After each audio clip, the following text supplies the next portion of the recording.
नमस्कार दोस्तों, मैं दिव्यांशी और एक बार फिर हाजिर हूं एसबीटी न्यूज की खास खबरों के साथ। पेश है आज 13 मार्च 2024 बुधवार शाम 7:15 बजे राजस्थान की बड़ी खबरें।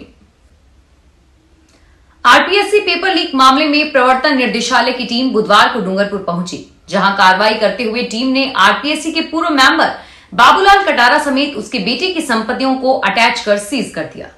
बाबूलाल कटारा और उनके बेटे की संपत्तियों पर कार्रवाई करने से 3 से 4 ईडी अधिकारी बुधवार सुबह करीब 11 बजे डूंगरपुर पहुंचे और इसके बाद मुख्य आरोपी बाबूलाल कटारा और उसके बेटे दिपेश कटारा की संपत्ति की डिटेल लिस्ट लेते हुए ठिकानों पर पहुंचे। ईडी के अधिकारी अस्पताल रोड पर एक जमीन पर पहुंचे और जमीन पर संपत्ति सीज का बोर्ड लगा दिया। इसके बाद टीम ने मालपुरा, भाटपुरा विस्तार योजना समेत उनकी 5 प्रॉपर्टी को सीज करने की कार्रवाई की। हालांकि ईडी के अधिकारियों की ओर से कार्रवाई को लेकर कोई जानकारी नहीं दी गई है। जयपुर में महानिरीक्षक पंजीयन एवं मुद्रांक विभाग के एक आदेश ने सोसाइटी पटे से रजिस्ट्री कराने प्रदेश के लाखों लोगों में खलबली मचा दी है। विभाग ने हाल ही में एक सर्कुलर जारी किया है और जिसके अनुसार अब सोसाइटी पटे का प्लांट अन्य व्यक्ति को विक्रय करने पर विक्रेता को भी 100% बाजार भाव पर मुद्रांक शुल्क देना होगा। इतना ही नहीं, जिन सोसाइटी का नियमन नहीं हुआ और सोसाइटी पटे और मध्यवर्ती दस्तावेजों पर रजिस्ट्री कराई है तो पिछले 1 साल के बाद ऐसे आवंटन पत्रों पर भी 100% बाजार भाव पर मुद्रांक शुल्क की वसूली की जाएगी। इस सर्कुलर के आने के बाद अब पंजीयन कार्यालयों की ओर से रिकवरी करने की तैयारियां की जा रही हैं। कांग्रेस अध्यक्ष मल्लिकार्जुन खड़गे ने महिलाओं को न्याय देने की गारंटी देते हुए बुधवार को कहा कि केंद्र में कांग्रेस की सरकार बनने पर गरीब परिवार की एक महिला को हर साल 1 लाख रुपए की मदद दी जाएगी। खड़गे ने नारी न्याय गारंटी योजना की घोषणा करते हुए आज कहा कि इसके तहत कांग्रेस पार्टी महिलाओं के लिए देश में एक नया एजेंडा सेट करने जा रही है। उनका कहना था कि नारी न्याय गारंटी के अंतर्गत कांग्रेस महिलाओं के लिए 5 घोषणाएं कर रही है। कांग्रेस महासचिव प्रियंका गांधी वोड्रा ने लद्दाख को पूर्ण राज्य का दर्जा देने की शिक्षाविद व पर्यावरण कार्यकर्ता सोनम वांगचुक की मांग को जायज ठहराया। उन्होंने बुधवार को कहा कि सरकार को लद्दाख को संवेदनशीलता को देखते हुए वाजिब मांग को पूरा करना चाहिए।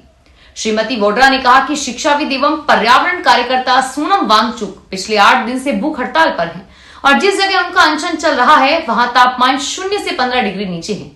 उनका कहना था कि सरकार को लद्दाख की जनता के साथ धोखा किए बिना क्षेत्र में बढ़ रही चीनी गतिविधियों को ध्यान में रखते हुए तत्काल उनकी मांग को पूरा करना चाहिए। राजस्थान में शिक्षा विभाग के शासन सचिव कृष्ण कुणाल ने शिक्षा विभाग के अनुभागों का बुधवार को औचक निरीक्षण किया।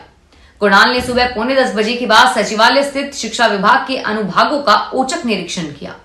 निरीक्षण के दौरान कई अधिकारी एवं कर्मचारी अनुपस्थित मिले और इसके बाद अनुपस्थित कार्मिकों को कारण बताओ नोटिस जारी कर स्पष्टीकरण मांगा गया है। राजस्थान पुलिस सब इंस्पेक्टर भर्ती परीक्षा में हुए पेपर लीक मामले में लगातार एक्शन लिया जा रहा है। अधिकारियों ने जानकारी देते हुए बताया कि राजस्थान पुलिस के एक उप निरीक्षक और उसकी प्रशिक्षु अधिकारी बहन को गिरफ्तार किया गया है।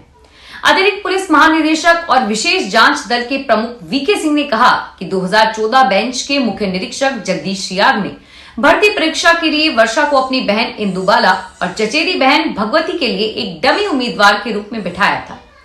भरतपुर एसपी कार्यालय में तैनात जगदीश सियाग को मंगलवार को गिरफ्तार कर लिया गया है। एडीजी ने कहा कि उनकी बहन इंदुबाला को उसी दिन गिरफ्तार कर लिया गया था और वहीं भगवती को 5 मार्च को गिरफ्तार किया गया।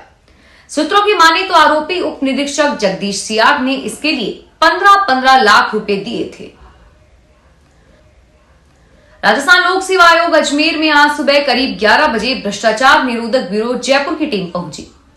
टीम ने कुमार विश्वास की पत्नी आरपीएससी मेंबर मंजू शर्मा से 2 घंटे तक पूछताछ की। मंगलवार को पूर्व सीएस की पत्नी से भी पूछताछ की गई थी। एसीबी की टीम ने मेंबर डॉक्टर संगीता आर्य के घर पर पहुंचकर एग्जीक्यूटिव ऑफिसर भर्ती और कांग्रेस नेता गोपाल केसावत के बारे में पूछताछ की। पूछताछ के दौरान आरपीएससी सदस्य संगीता आर्य के पति रिटायर्ड आईएएस निरंजन आर्य भी मौजूद थे। जयपुर एसीबी की team additional SP Surendra Singh Rathore के निर्देशन में अजमेर पहुंची थी।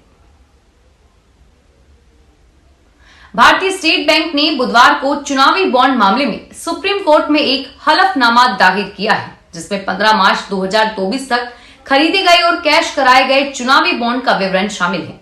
एसबीआई द्वारा उपलब्ध कराए गए आंकड़ों के मुताबिक 1 अप्रैल 2019 से लेकर उसी साल 11 अप्रैल तक कुल 3,346 बॉन्ड खरीदे गए। इनमें से कुल 1,609 बॉन्ड कैश कराए गए। एसबीआई के द्वारा दी गई जानकारी के मुताबिक 12 अप्रैल 2019 से 15 फरवरी 2024 तक कुल 22,217 चुनावी बॉन्ड खरीदे गए थे। 20,030 बॉन्ड कैश कराए गए थे। जयपुर नगर निगम हेरिटेज में एक अधिकारी को 3 विभागों का उपायुक्त बनाया गया है और इसको लेकर अब बीजेपी विधायक बालमुकुंद आचार्य ने मेयर मुनेश गुर्जर के खिलाफ मोर्चा खोल दिया है। उन्होंने कहा कि अगर समय रहते इसमें सुधार नहीं किया गया तो सरकार के स्तर पर एक्शन लिया जाएगा। हवा महल विधायक बालमुकुंद आचार्य ने कहा कि कांग्रेसी मेयर अपने पसंदीदा अधिकारियों को लगातार काम करवाना चाह रही है, लेकिन वह भूल गई है कि अब राजस्थान में बीजेपी की सरकार चुनकर आ गई है। उनका यह ढर्रा ज्यादा दिन तक नहीं चलेगा। निगम में सभी अधिकारियों को बराबर काम देना चाहिए ताकि जनता को अपने कामों के लिए परेशान न होना पड़े। राजस्थान के मुख्यमंत्री भजनलाल शर्मा ने बुधवार को ओटीएस स्थित मुख्यमंत्री निवास पर जनसुनवाई की। उन्होंने आमजन की समस्याओं को संवेदनशीलता के साथ सुना और अधिकारियों को निस्तारण करने के लिए निर्देशित किया। मुख्यमंत्री शर्मा ने कहा कि शासन और प्रशासन के अधिकारी जन समस्याओं को सर्वोच्च प्राथमिकता दें और उनका त्वरित निस्तारण सुनिश्चित करें। भारतीय जनता पार्टी के सांसद अनंत हेगड़े के एक विवादित बयान के विरोध में राजस्थान एनएसयूआई के कार्यकर्ता आज जयपुर की सड़कों पर उतरे। इस दौरान कार्यकर्ताओं की पुलिस से जमकर झड़प भी हुई। कार्यकर्ताओं को तितर-बितर करने के लिए पुलिस को लाठीचार्ज करना पड़ा, जिस कारण मौके पर कुछ समय के लिए हड़कंप की स्थिति बनी रही। पुलिस ने कुछ कार्यकर्ताओं को हिरासत में लिया है, जबकि पुलिस से हुई झड़प में कुछ कार्यकर्ताओं के चोटिल होने की भी खबर है। जानकारी के अनुसार भाजपा सांसद के एक विवादित बयान का विरोध जताने के लिए एनएसयूआई कार्यकर्ता आज सुबह एमआई रोड के नजदीक शहीद स्मारक पर एकजुट हुए थे। लोकसभा सीट से टिकट मिलने के बाद करण सिंह उचियारड़ा पहली बार बुधवार को जोधपुर पहुंचे। यहां रेलवे स्टेशन पर उनका कांग्रेस कार्यकर्ताओं ने स्वागत गर्मजोशी से किया। यहां से रवाना होकर उचियारड़ा अलग अलग मंदिरों में पहुंचे, जहां उन्होंने कार्यकर्ताओं के साथ भगवान के दर्शन किए। आपको बता दें कि कांग्रेस ने राजस्थान में लोकसभा की 10 सीटों पर प्रत्याशियों की घोषणा कर दी है और इसके तहत जोधपुर लोकसभा सीट से इस बार राजपूत चेहरे करण सिंह उचियारड़ा को मैदान में उतारा गया और वहीं पूर्व सीएम अशोक गहलोत व जोधपुर सीट के पूर्व प्रत्याशी वैभव गहलोत को इस बार कांग्रेस ने जालोर सिपाही सीट से उतारा है। सवाई माधोपुर के मलारना डूंगर उप क्षेत्र में ग्राम पंचायत मलारना चोड़ में किसानों का विरोध प्रदर्शन देखने को मिला। यहां निमोद ब्रांच पर मोरेल बांध की मुख्य नहर खोलने की मांग को लेकर विरोध प्रदर्शन किया गया। किसानों ने किसान सभा जिलाध्यक्ष कांजी मीणा के नेतृत्व में प्रदर्शन किया।